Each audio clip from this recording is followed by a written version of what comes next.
Okay. All right, there we go. 3, 2, 1, here we go.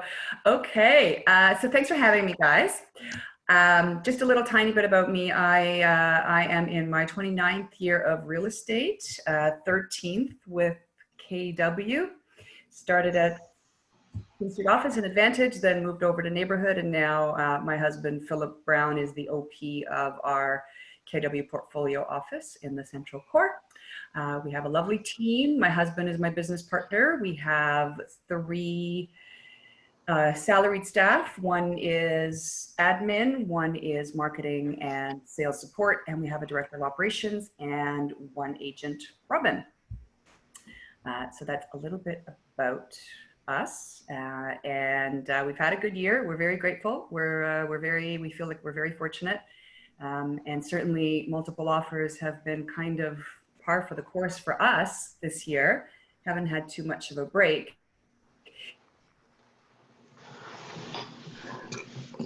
So Deb, you asked me to this. So I put together an outline of, I guess, what I do and what we do as a team, both on the listing end and on the buyer's end. However, I do want to make sure that this is appropriate for all of you guys. So maybe if you have a question, you can unmute yourself and give me an idea of what you would feel would be beneficial to cover. So if it's not something that I have on my list right now, I can certainly add it. Don't all speak at once. No, let's just jump right in. Okay. So if anybody has questions, you can just pop them into the chat window. I guess somebody will be monitoring that, I imagine. Maybe. Okay. All right. No, I'll monitor it. No worries. All right. I'll jump right in. So I did divide the session into 2 sections, one for listings and one for buyers, because obviously the process is a little bit different. So I'm going to start with listings, and then we'll edge ourselves into buyers. So I have 2 scenarios, and one is when you have a listing and you do have multiple offers, and then when you have a listing and you have an offered date, but you don't actually expect any offers. So how to manage the client's expectations there as well. So on the listing end, we always look to have the process as fair, efficient, and fast as possible, just because buyer's agents are so exhausted. I find that the more prep we do ahead of time, the simpler offer day or offer night can be. And on the buyer's end, co-op brokers really appreciate that. So I will not go into any sort of marketing or anything like that, because obviously we can be here all afternoon. But I will talk about pricing a little bit, and how we price our listings is strategically, but not unrealistically. So we certainly don't subscribe to the pricing 20% under market so that you can get 20 offers on offer day and pretend to your client that you actually were responsible for that. So we do look to price sort of, just maybe a little teeny tiny bit under market, or sometimes even edging into market value, although in this current environment that can sometimes backfire, and I'll cover that in a bit. So part of what that helps us to do is manage the inevitable, what are the seller's expectations questions, because it seems that for the most part, sellers and a lot of listing agents are underpricing substantially so that they can get $100,000, $200,000, $300,000 over asking. And we feel that when the seller's expectations are in that higher end, it could certainly backfire. It could lead to you seeming less professional, and it's certainly a lot of time on the buyer's agent's side that can be wasted. I'll give you an example. Robin on our team, she showed a property on the weekend that was priced at $799. And realistically, everybody thought it was a 1 million or 1.1 house, and it got 23 offers. And interestingly enough, it only sold for $960. And the feeling was that the property was so underpriced that there were buyers that just avoided it completely because they figured that it wasn't going to sell in a realistic price point. As far as sellers, we do coach them ahead of time to say, obviously, multiple offers are our goal, but it's not a guarantee. That's when going back to the pricing is important as well, because although right now we are in a market that certainly there's more multiple offers than not, when things are a little bit more precarious and a little bit more uncertain, it's risky to guarantee multiple offers to your seller and go in with that kind of arrogant stance, because that could also backfire on you if things don't work out. So the way we present our listings is we typically launch on a Tuesday or a Wednesday, and then we have a 7 to 8 day showing period. We try and avoid offers on Tuesdays because that seems to be when everybody else is doing theirs. But Tuesday, Wednesday, Thursday are the days that we typically set offers for. Now with Zoom, we are doing more offers during the day, and feel if you do prep agents ahead of time, it's a little bit easier to manage that timeline if you're doing things during the day. If not, if we have a time set for the evening, we typically do it pretty early, 6 or 6:30, so that if things do take a little bit longer, you're not dragging into the wee hours of the night when everybody is tired. We're quite firm on not looking at preemptive offers for a few reasons. Firstly, we think it's very unfair to buyer's agents, because if you show a house today and you're expecting offer day, a week from today, and they change it on you, it's obviously very stressful. And when we're on the buying end, we appreciate when listing agents don't look at preemptive. So we again coach our clients to that end, obviously letting them make the final decision. But our recommendation, especially in a time that's this heated, is to not look at anything early. The other thing that we found is even when you do get somebody that's trying to do a preemptive, or how we affectionately call them, bully offer early, they do tend to come back on offer day. And if they assure you that they won't, either they're not being honest with you, or if they won't, then we coach our clients to sort of take that chance, especially in an environment where there's so little inventory. And the expectation is that there will be more than one person that's interested on offer day. We found in the past that once in a while, people that do an early offer do not come back, but there are 2 for every one of them that does show up with an offer on offer day. Was somebody trying to say something? Nope. Okay. So I've done this really fancy, no, it's not fancy. It's just a Word doc that I'm going to share with you. It would be great if I had some fancy PowerPoint presentation to show you, but I don't. I've essentially created just a very simple Word document that has all of the emails that we send to the clients to prep them, to the agents to prep them ahead of offers, to the agents on offer day, because I like to do an overview to the registered offers as well. And then I also have a copy of our market service report that I'll show you. So if we're doing, I'm just going to use an example, if we're doing offers on Wednesday night, on Monday afternoon, I will send our sellers. Am I going to be able to share my screen here? Yeah, I can. I'm going to send, I will send our clients a offer prep email. Can't remember what I called it here. Okay. I guess it would help if I shared my screen. Give me a second here.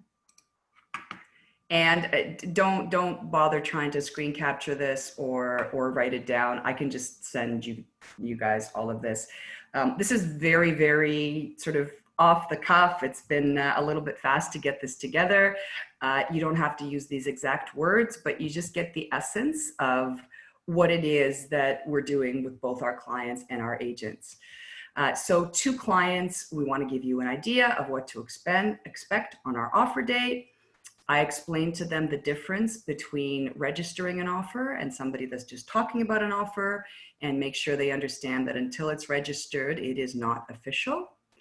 And the other thing that's kind of important for me as well is to make sure that when we're dealing with agents, hold on just a second, how do I unshare my screen? When we're dealing with agents, we don't make it seem like things are going to get crazy on offer day, because that could scare potential buyers off. And obviously we want as many offers on the table as possible. So here I talk to our sellers about, right now, obviously we're doing things via Zoom. Some clients feel comfortable signing DocuSign and doing everything over Zoom. Some clients we're still going to see in person. We talk about closing again, if that hasn't been finalized before offer day, and describe how the actual closing will be on the offer, obviously. You'd be surprised at how many sellers don't know that. So the more information I find to give them in advance, the better it is for them, the more they understand. And then I tell them about the offer instructions email that we send to clients. So I really do a lot of prep and education of the clients before offer day, so they have a really clear sense of what to expect. For us, we're doing this all the time, and it's really easy for us to fall into real estate jargon and just plow through the process, which sometimes makes the clients feel like they're left out, sort of left behind. And even if they don't say anything to you, they may not actually understand how things are working, and might not actually get a clear sense of what it is that you're doing for them. So every step of the way, I'm explaining everything to the sellers. And then on the offer day before we actually present, I do go through the market service report with them as well. And I'll show you a copy of that, because it's very easy for clients that don't understand your process to think that you're really not doing anything behind the scenes. You kind of put the listing on MLS and all of a sudden you have multiple offers. And although we don't want to be arrogant about it, we do want to make sure that our clients understand how much work we do for them, because multiple offers are not guaranteed.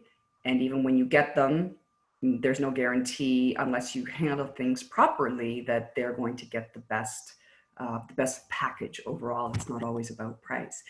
So we're always making sure that they understand everything that we're doing, because then that also gives them a better sense of the amount of work that goes into this. Because ultimately, of course, you want to sell the house, and you want the clients to be really happy with you so that they refer you future business.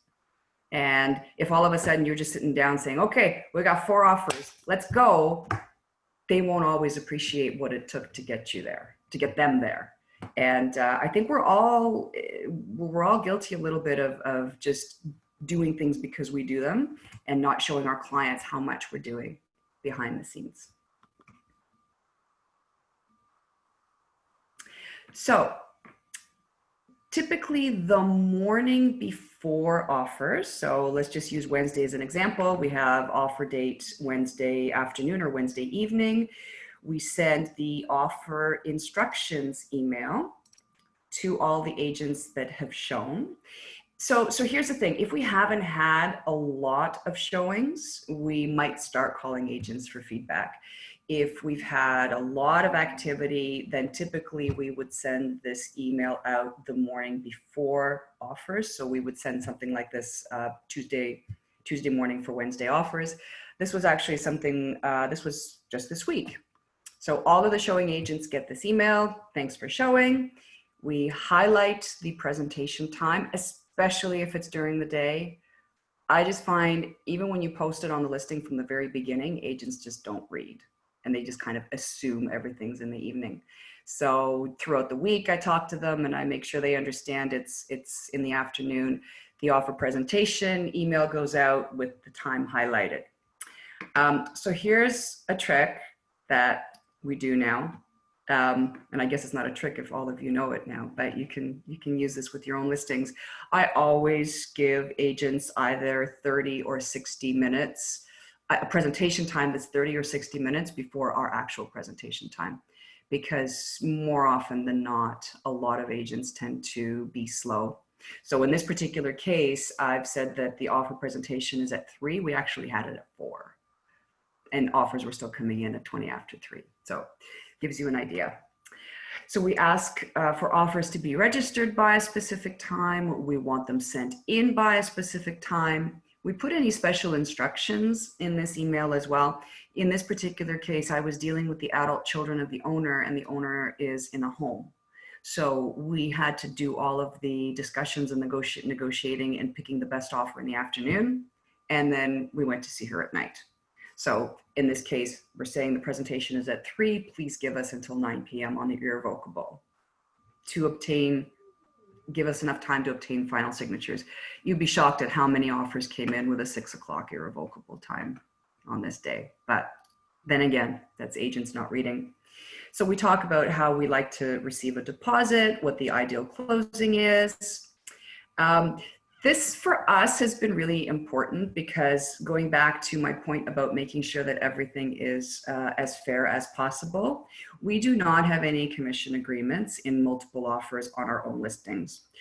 So that if we do have one of our own offers, and in this case this week, we actually had 2 of our own offers on the property. Neither one was the winner. But we want to make sure that agents that don't know us understand that we're doing things fairly. So we clearly state that we don't have any collateral agreements for our own offers in competition. And then we do have, we've been changing this last paragraph a little bit because we want agents to know that there's interest in the property, but we also, like I mentioned, don't want to scare them. However, we want them to understand how I do things. You know, Philip and I handle multiple offers a little bit differently, but the way I like to do things is I do my best to negotiate with agents up front and ask for their best offer when they actually sent it in. Now, that doesn't guarantee they're going to send us the best offer. It doesn't guarantee that there's only going to be one round, but at least I minimize the back and forth and have the agent say, well, this is my opening offer. Please give me a chance to improve. Again, just kind of juggling everything. So if there are multiple offers, we will review all terms of each, and our client will decide whether one is acceptable or if there are offers that are too close to make a decision. If the latter is the case, a second round may be considered, but it's not guaranteed. We encourage you to bring your best offer first. And in this particular case, because we had the older seller to get signatures from, it was going to add extra steps to the process. So that is ahead of time. And maybe in here, I can jump in and kind of comment on what happens if you don't have any offers, right? You do all of this prep and you send it all out and you have people that are telling you they're interested or nobody telling you that they're interested. At that point, I would definitely be getting on the phone like a couple of hours before your offer presentation time and you don't have anything and no promise of anything, get on the phone. I've been on more than one occasion able to shake the trees and get an offer to the table that didn't look like it was coming. There could be any number of reasons for that. You might have buyers and their agents think that a house is going to sell out of their range. So we all know that that's not always the case. I want to encourage them to put an offer in writing.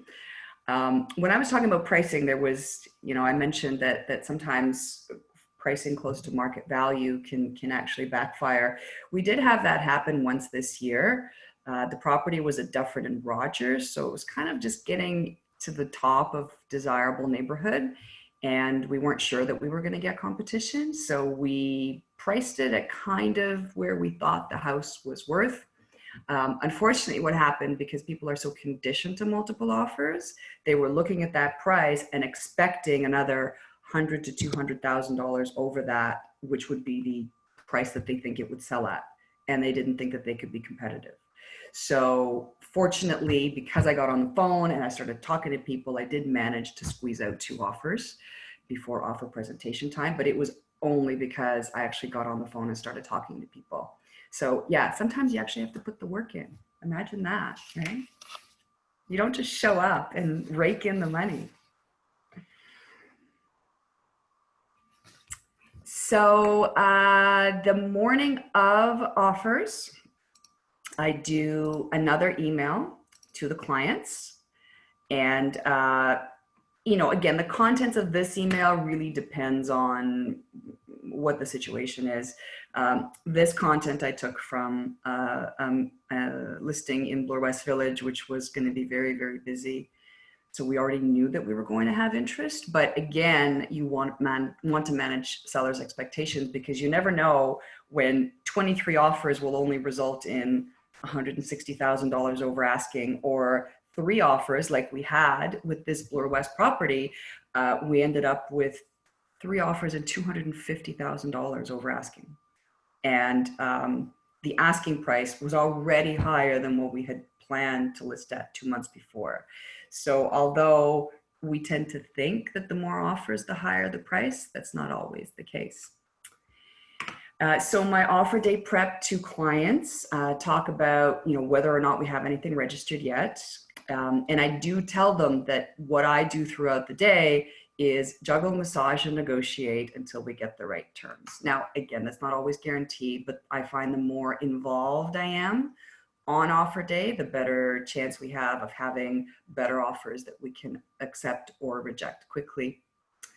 I do tell clients, again, because a lot of them don't understand how this works, what their choices are: accept one offer exactly as is, reject all of them because none of them are good, and I say this is unlikely, but always a possibility, or send them back for improvement if their terms are too close to make an informed decision.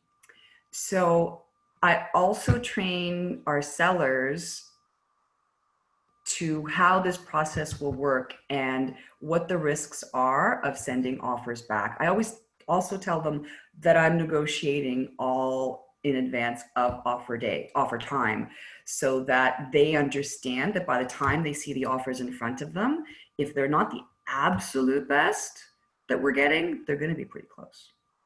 Now, of course, you never know what happens when you send agents back, but because throughout all of the prep, I've been asking agents to bring their best offer and saying our goal is to take the best one. And you don't want to start saying, okay, well, we need more money, because that'll get everybody a little bit unhappy.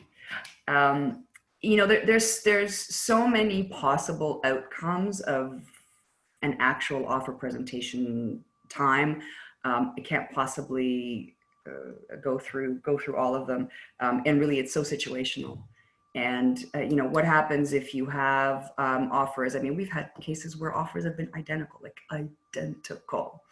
and you sort of have to go back to the buyer's agents and say, okay, well, told you we'd only go back for round 2 if they were really close. Well, they're not close, they're identical, or however you are in that process. So it is so situational. It would be hard to cover all of the options ahead of time.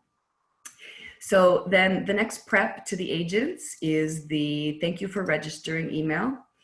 And I send this to only the agents that have actually registered the offer. This was, we had 12 offers, and should there be any more registered to our presentation time, you will be advised immediately. If we do have our own offer or offers like we had in this case, I put that in writing so nobody can ever come back and say, oh, you didn't tell me. So please note that one of the offers is from Robin on our team, and the second is from Philip Brown, our broker of record. I again emphasize that we have no reductions in our fees on these offers.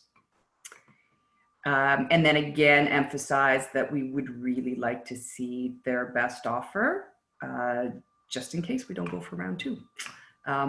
But it's amazing. It doesn't matter how much you coach agents. A lot of them just don't listen. They don't read, they don't pay attention.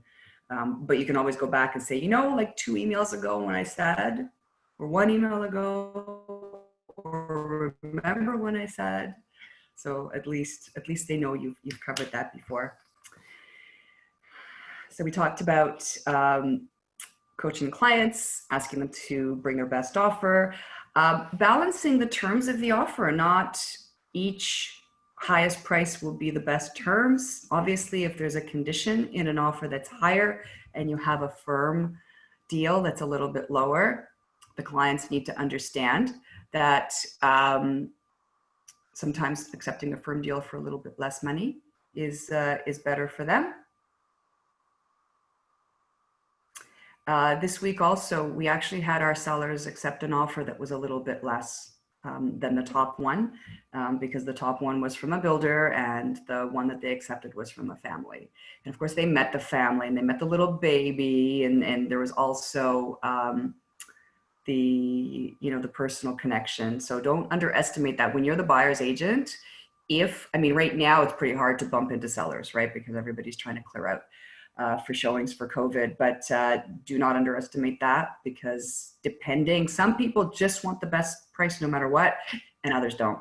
And in this particular case, the house was in the family for close to 60 years. And even though it was the sons that were doing the majority of the decision making, they still decided that they wanted a family. Yeah. We've got a question here. If you turn off or keep on Broker Bay registered offers alert. Sorry, Jonathan, I don't know what you mean exactly. I don't turn anything off, but if you want to unmute yourself and ask that, I'm happy to answer.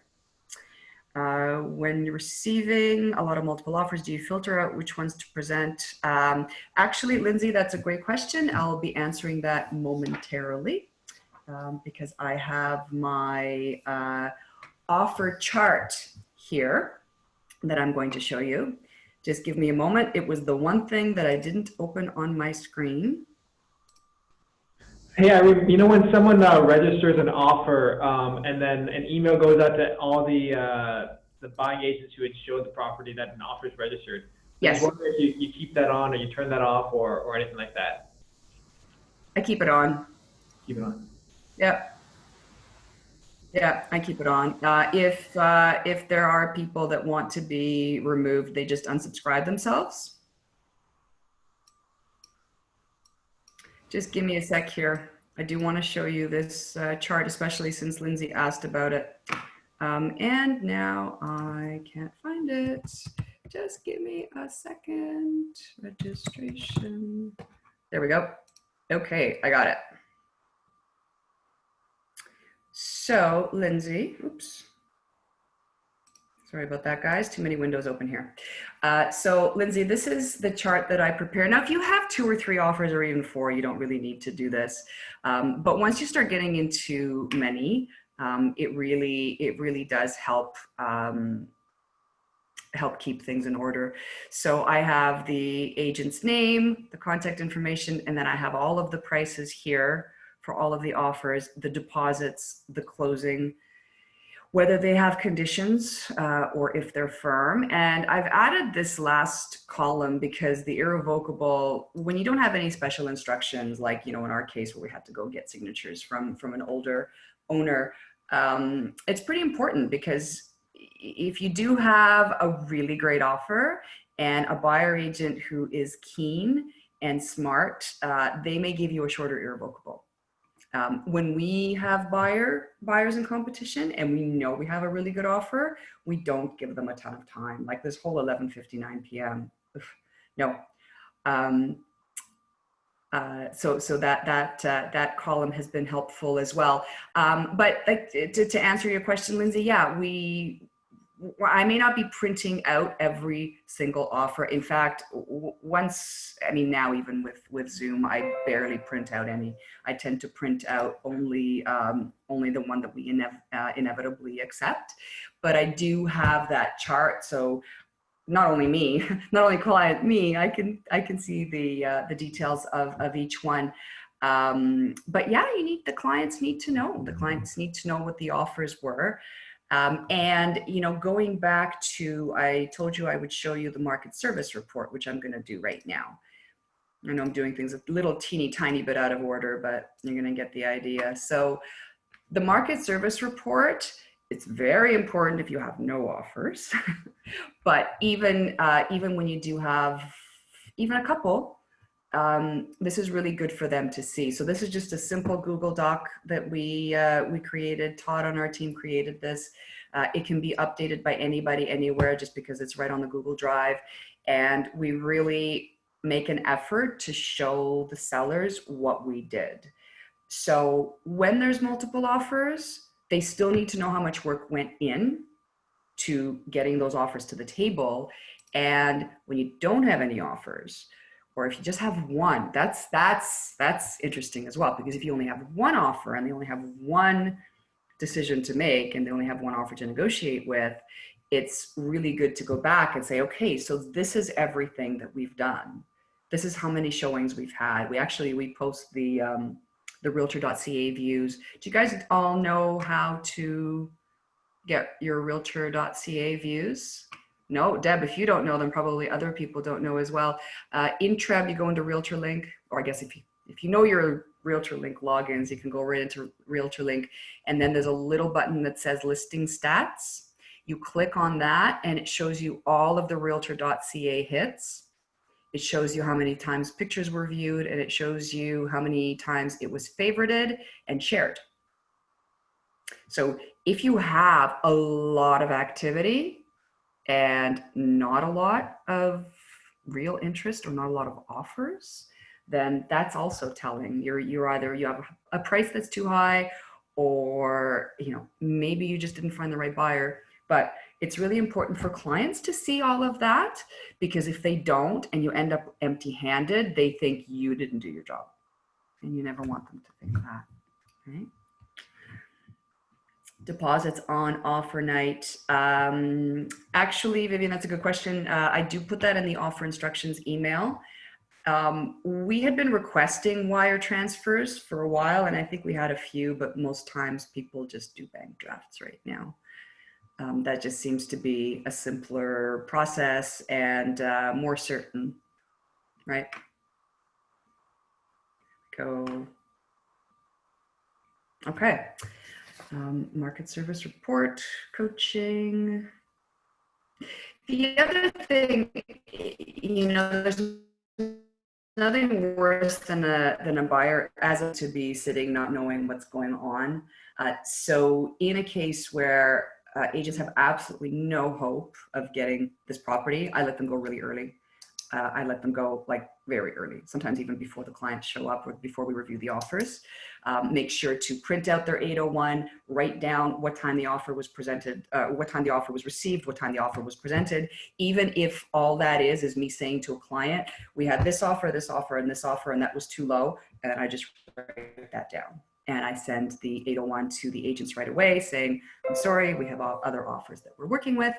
Thank you very much. Sometimes they come back with an improvement, even if you don't want them to.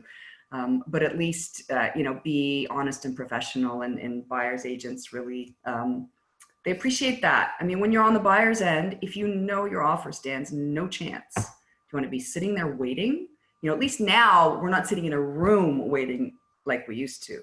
I mean, us dinosaurs, we remember having to present everything in person and sometimes sit there for hours, which was so painful because your offer doesn't stand a chance. Anyway, so although our technology has changed that process a little bit, definitely, even if you're sitting by your computer or your client wants to know, it's better to tell them fast that they stand no chance, right? And kind of let them go. Sometimes that will have your client improving. And if you still have an opportunity to do that, then you can do that. But if you're really sent home, yeah, you're going to be really sent home. Talking about the risks of conditional versus firm. Your clients, some of them have a good sense of how to make decisions, and other times they don't. So it's really important for you as their trusted advisor to weigh the pros and cons of every offer, or at least the offers that are in the running, and help them make the decision that's going to be right for them. Like if the example that we had this week, the builder over the family, I said, look, it's up to you. You have $5,000 more here, or you have, a family that's going to buy it here that you like. Doesn't matter to me. Doesn't matter to me which one you choose. Oh, mom would want the family, So they went with the family. But that was a case where the offers were so much over the asking price already, it didn't make that much of a difference. When you don't have that spread and they're really struggling, and the offers that you have on the table are the best that you know you'll have, then you really need to help them make the right decision. And again, going back to, like, there's so many different situations. You need to be the expert. You need to be able to tell them what you would do if you're in a position like that. You know, for those of us that have been around for a while, it's a little bit easier to do that. If you're new, or if you haven't had that many transactions under your belt yet, make sure you call someone from the office, your mentor, your broker of record. I don't know if everybody we have here today is Keller Williams or not, but just make sure you have somebody that you can pick the phone up for and call. You know, my husband, Philip, I think he's on the phone in the evenings, probably more than most when agents have questions about multiple offers. So just make sure that you've got somebody that you trust, that you can count on if you need help making a decision in order to assist your client. All right. Before we move on to buyers, anybody else, any questions? No, I think, if you have a buyer who has no agent, will you be representing both? Okay, Rita, it is possible that you jumped on after we covered this. So we will represent a buyer that doesn't have their own agent. We very clearly disclose that to other agents, both verbally and in writing. I can send you a copy of the email that we send out. If you're a single agent, you should call in a colleague to present that offer for you so that you can represent the seller. In our case, because we have a team, you know, this week we had Robin with one offer and Philip with another. So they both represented the buyers and I worked with the seller. So although it's technically still multiple representation, obviously, both buyer and seller feel a little bit better that there's a little bit of divide between the clients.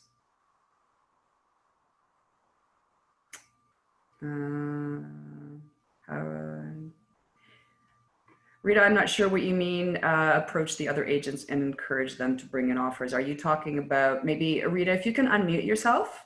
Yeah, so Yeah. basically you mentioned about the scenarios when there is no offer registered, so Yes. you can call them, right? So I just want to know how you convince them to bring in the offers. It depends on what they say to me. If their client isn't interested, doesn't matter what you say, you can't convince them. If the client was interested but felt it was going to be too competitive, then you certainly don't want to say, well, I don't have anything, because then that undermines your negotiating position. But you are, like, the way I put it is, you know what? I don't have much confirmation that I'm going to have a lot of activity. So I would definitely encourage you to put something on paper, even if you would otherwise think that it's not competitive. And then you open up a dialogue.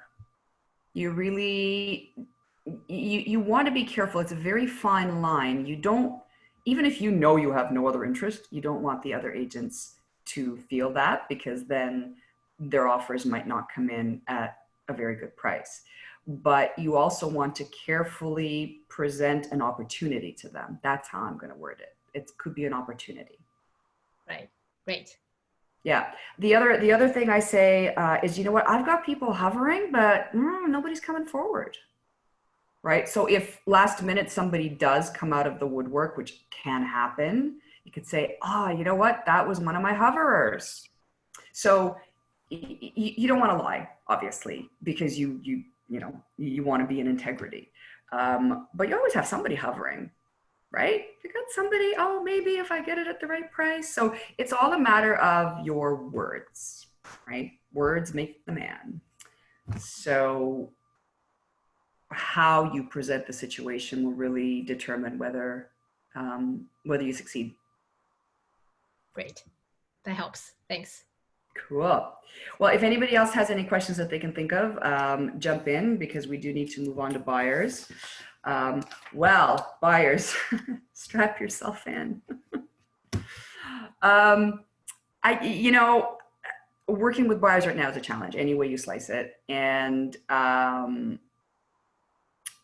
this is a more difficult thing to teach or to speak to because situations are so different.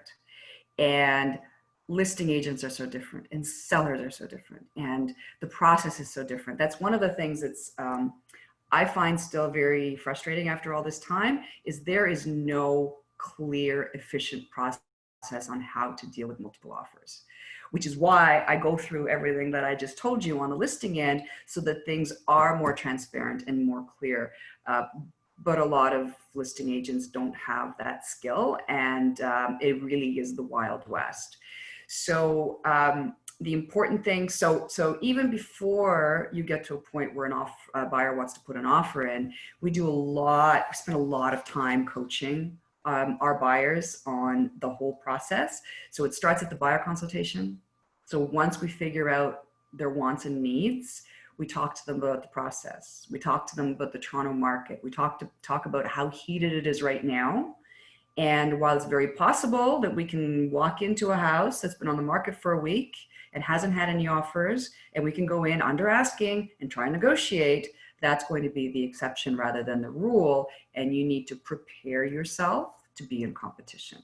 So we start right off the bat so that they know that. We want to make sure that their deposits are in cash, liquid, organized. Last thing you want is you finally found a house for a buyer and you hadn't discussed the deposit with them and it's an RSP. Or maybe if it's not that bad, it's tangerine, right? Which is going to take them 3 days to get their money out and they can't be ready for an offer night. Definitely, I would say, I think Vivian asked about deposits. I would say for the buying end, get your bank draft together, email a copy of it in with the offer. You're going to do much better than either not having a deposit at all or working on the wire. So just getting back to the buyers, when it comes time to talk about pricing, your original needs analysis, your buyer consultation will be really important because you need to find out their big why, whatever their big why is. Why are they doing this? What's important about the house? Some people are more driven and more motivated to buy than others. And those will be the ones that, if their budget will allow, you have a better way of helping them get to the best price. And, the best price is, it's so up in the air, especially when you do get into those listings that are so underpriced. It's $8.99, but it's going to sell for between 1.2, 1.3. I mean, the East End right now is just, a lot of the city is very competitive, but I don't know, Deb, I don't know if you're finding the same thing, but the East End is just, it's insane. And I think Suzanne Lewis is on the call.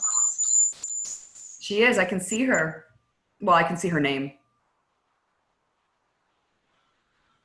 Sorry, I was getting some feedback there. Suzanne Lewis is on the call. She's been dealing with that East End market a lot. Are you there, Suzanne? She's here. I don't know. She might be muted. Well, she is muted.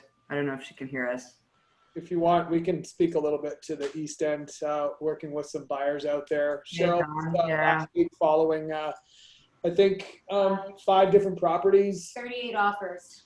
38 offers in the 5 properties. So we were lucky enough to find a property for one of our buyers looking out there. With we put in like 3 bully offers. Yeah. So it seems like a lot of stuff is going in bullies right now. And you're right, Irene, we appreciate so much when it says the seller doesn't accept preemptive offers or whatever. It's so much easier knowing you have that till that day 7. Yeah. So you got to kind of move fast and you kind of have to be aggressive. It helps to be working with a really good mortgage broker who can maybe kind of run some mini appraisals or auto appraisals. The bench appraisal before. Yeah. I think, you know what, John, thank you. I actually hadn't written that down. That's an awesome suggestion.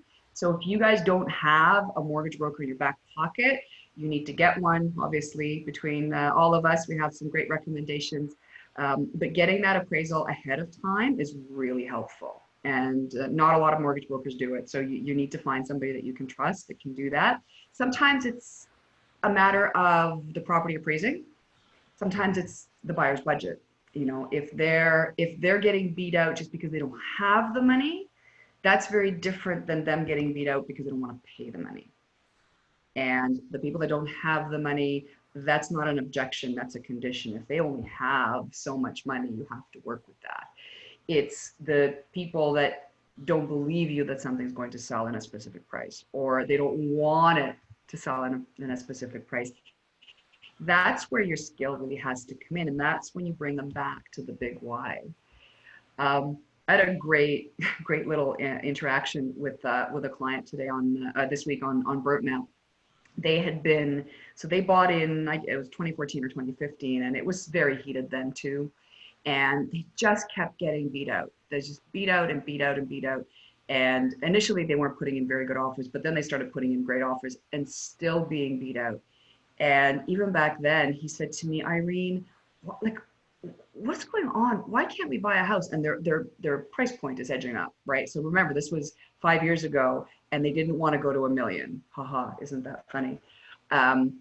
They kept saying, like, why can't we get a house? And I said, because there's a whole bunch of other Eddie and Heathers out there with lots of money that are looking for the same house that you guys are. Their names were Eddie and Heather.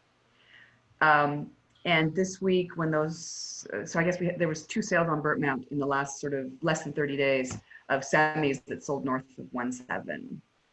And I actually emailed them to him because they ended up paying $995 for their house at the top of Burtmount, 3-story with parking, fully renovated, $995. This was 5 years ago.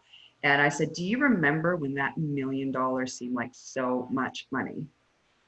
And he said, I know. And I was giving you such a hard time with it, because he kept just refusing to pay more until I finally had him see the light. And he finally loosened the purse strings. But, you know, everything is relative. And 5 years ago, $1 million seemed like a lot of money. And now, you know, if somebody comes to us with $1 million budget, we kind of turn up our noses and go, really? You want to buy a house? Really? Want to be able to live in it? Like, we're getting pretty jaded. You know, it's tough, but it is what it is. You can't change it. The market is what the market is. It's only going up. Hopefully it won't go up at the same pace as 2017, although I don't know about you guys. The last couple of months for me seemed pretty crazy.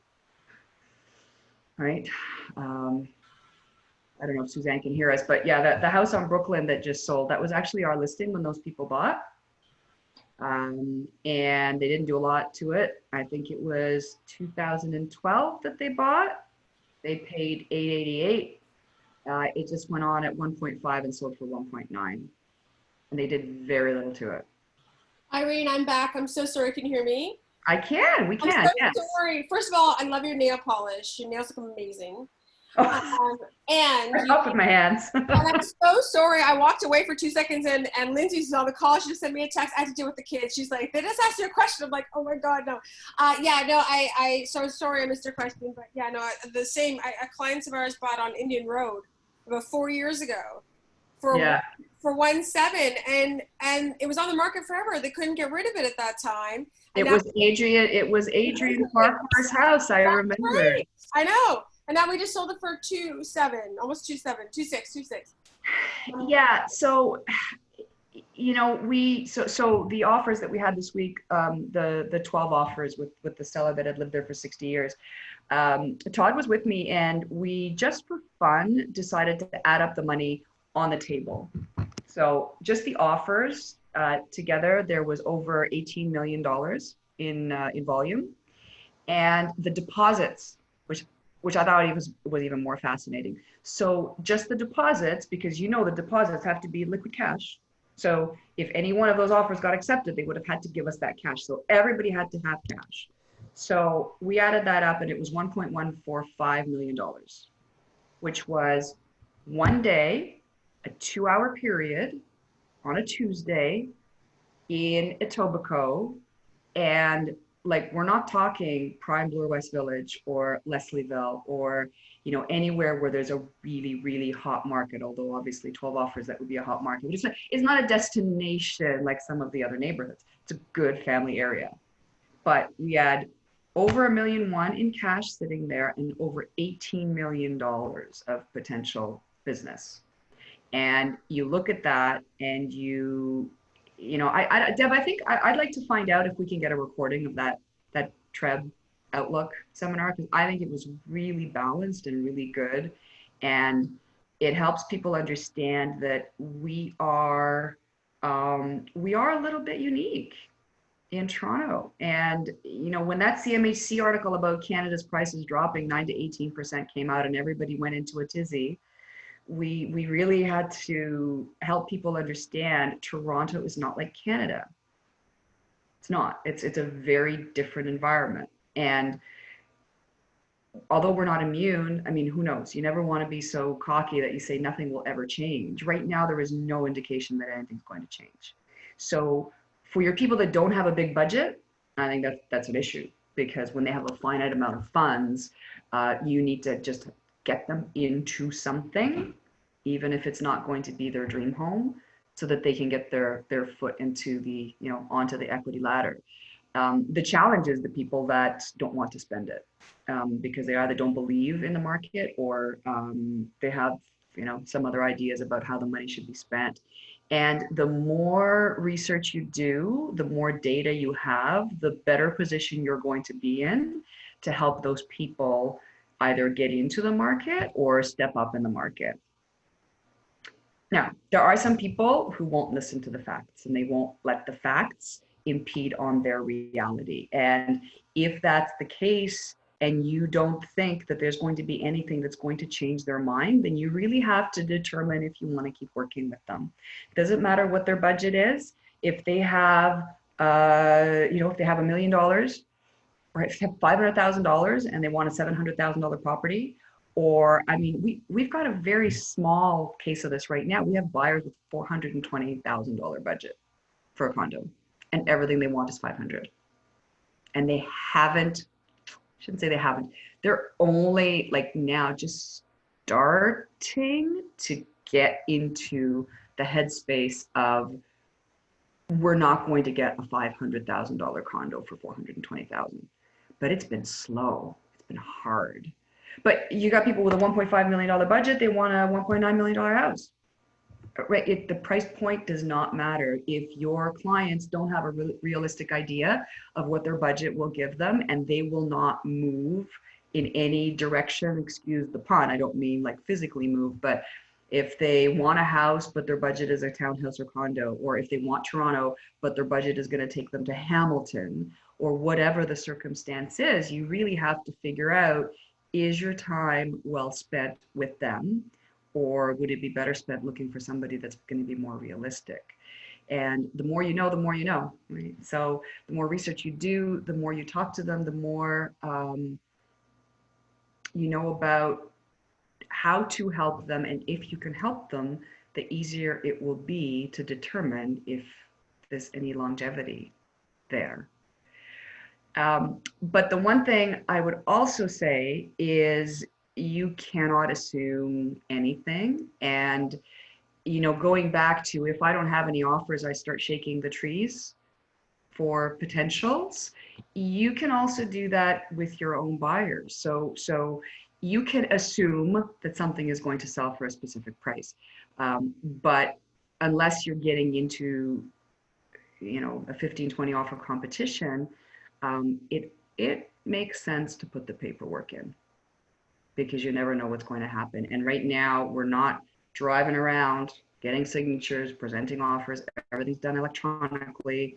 You know, maybe it might be worth your time to put the effort in and just submit something. So it's a real balance. You really have to juggle that. But I can just tell you, don't assume anything, because as much as you think you know, sometimes you might be wrong.